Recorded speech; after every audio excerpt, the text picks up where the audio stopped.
Iniciamos así, poniéndolos a ustedes en contexto con una de las noticias importantes del día que tiene que ver con este proyecto de ley que ahora estudiará el Congreso de los Estados Unidos. El presidente Trump quiere recortar a la mitad la inmigración legal. Vamos a entender un poco más de qué se trata todo esto con Rafael Piñeros, internacionalista, profesor de la Universidad Externado de Colombia y bueno, ha sido consultor que tenemos nosotros aquí en nuestro espacio. Bienvenido, gracias por estar nuevamente con nosotros. Gracias, Paula, muchas gracias por la invitación. Bueno, profesor Piñeros, cuando uno habla de inmigración, la verdad es que ese tema para nosotros, sobre todo los latinos, es odioso, nos molesta, pero un país que tiene altos índices de inmigrantes, sobre todo cuando estos son ilegales o también legales, pues esto le representa ciertos retos y ciertos problemas. No es descabellado que el presidente Trump, en medio de todo, pues quiera reducir esta cuota de personas que llegan allá a ocupar trabajos que pueden hacer los nacionales, ¿o no? Es un punto muy importante el que usted menciona porque, sin duda alguna, en primer lugar, hay que tener en cuenta que fue una de las propuestas de campaña más importantes que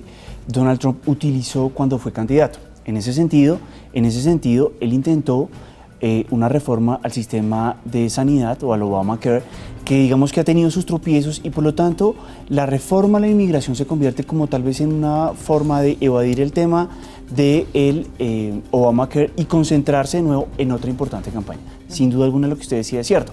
Los estados pueden utilizar medidas para limitar el número de inmigrantes que llegan a su territorio.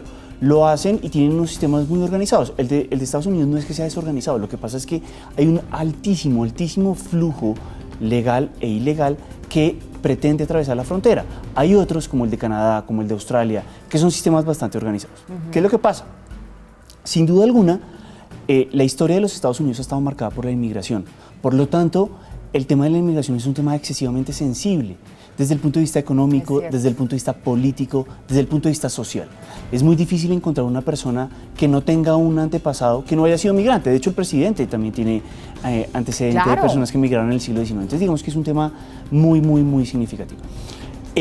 La medida, como la han explicado algunos senadores republicanos que se han manifestado, lo que busca es hacer un poco más estricto el proceso meritocrático para obtener el permiso de residencia y posteriormente la ciudadanía. Es un tema así como de puntos, por decirlo así, donde uno tiene que demostrar ciertas competencias para poder merecer o no obtener esa migración de manera legal.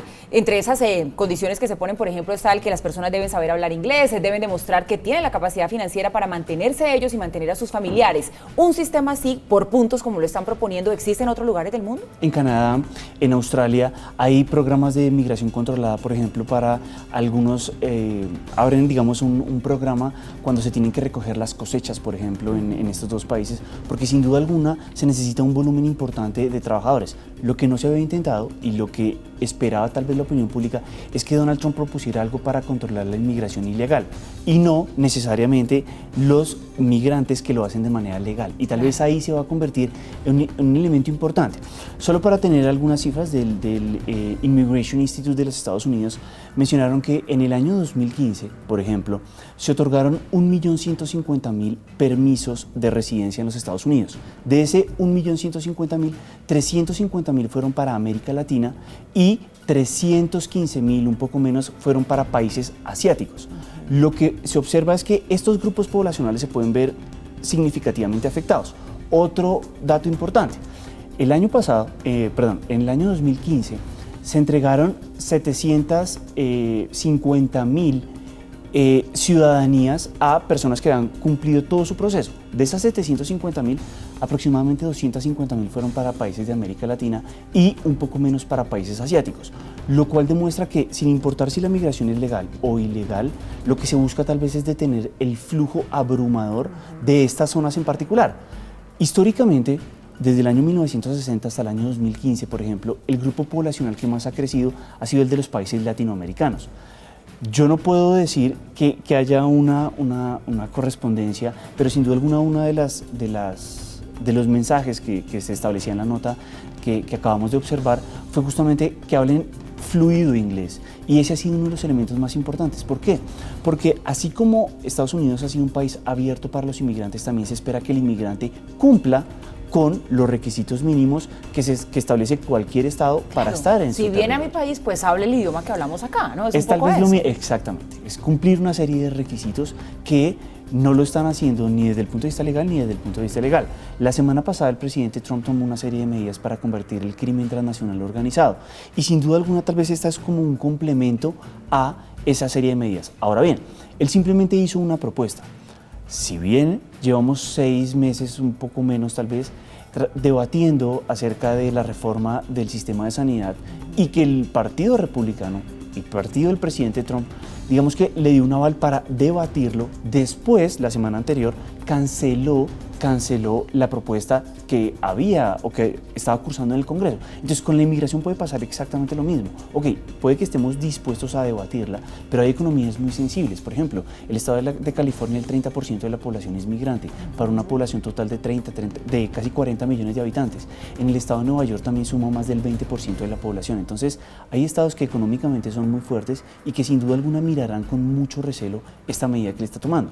¿Por qué? Lo que esperaban tal vez los gobernadores y las autoridades locales es mayor pie de fuerza, mayor capacidad de la policía, mayor capacidad de otras instituciones para combatir la inmigración ilegal, más no la inmigración legal. Bueno, pero ese análisis que usted hace puede ser, digamos, algo alentador para quienes estaban pensando en migrar de manera legal a los Estados Unidos, porque este proyecto lo presentan 2 senadores republicanos, partido del presidente, partido que además es mayoría en el Congreso. Uno pensaría que esto pasa sí o sí. Usted nos dice que eso no está del todo escrito y que hay que esperar. Tal cual. No está asegurado, la reforma al sistema de sanidad también tuvo las mismas complicaciones y digamos que no es muy claro qué vaya a pasar. Hay estados muy sensibles al tema de la migración legal, como el estado de California, como el estado de la Florida, como el estado de Georgia, como el estado de Texas, pero también esos mismos estados son bastante vulnerables a la inmigración ilegal. Entonces, tal vez lo que esperan es otro tipo de medidas y no específicamente la que se propuso en el día de hoy.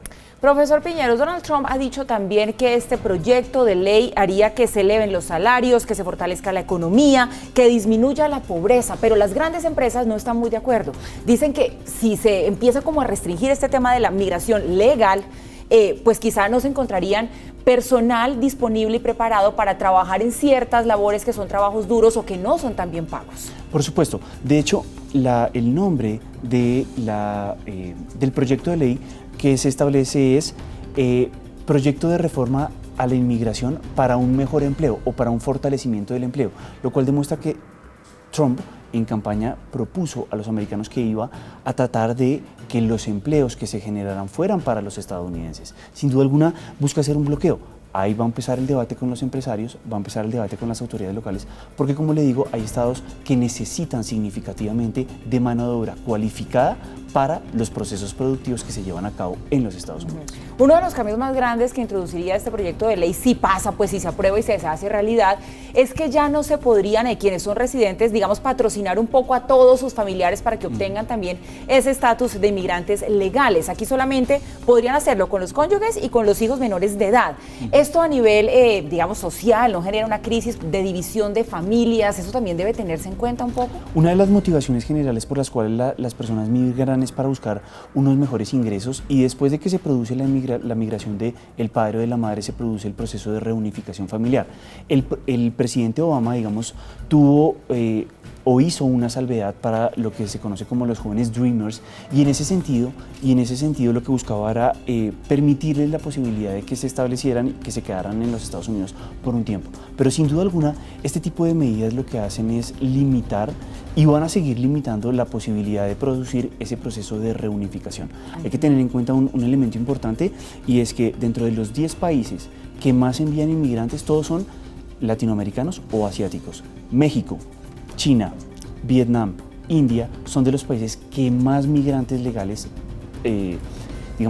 llevan a los Estados Unidos. Hay que remontarse hasta la década del 2000, hasta el año 2000 o un poco antes para empezar a mirar otros países como Alemania, Italia o Reino Unido. Entonces digamos que en los últimos 15 o 20 años sí se ha observado un incremento significativo de estos grupos poblacionales y puede que la medida vaya tendiente no a cerrar completamente las fronteras de los Estados Unidos, porque sin duda alguna la inmigración hace parte también del sueño americano, pero va a poner una serie de limitaciones para evitar que ciertos grupos poblacionales lleguen de una manera tan fácil a suelo estadounidense. Y no podemos negar que está el presidente Trump cumpliendo sus promesas de campaña. Esto supuesto. lo dijo cuando estaba en campaña y eso es lo que está haciendo ahora cuando ha llegado a la presidencia. Pues profesor Rafael Piñeros, muchas gracias por habernos acompañado a entender un poquito más acerca de este tema que tiene que ver con la migración, que la verdad sí nos toca mucho a todos, porque creo que todos, sobre todo en América Latina, tenemos algún familiar que está como en ese proceso, está ya de manera legal, ilegal, y esto preocupa cuando empiezan a cambiar pues esas normas y esos reglamentos que siempre hemos conocido. Buenas noches. Muchas gracias por la invitación.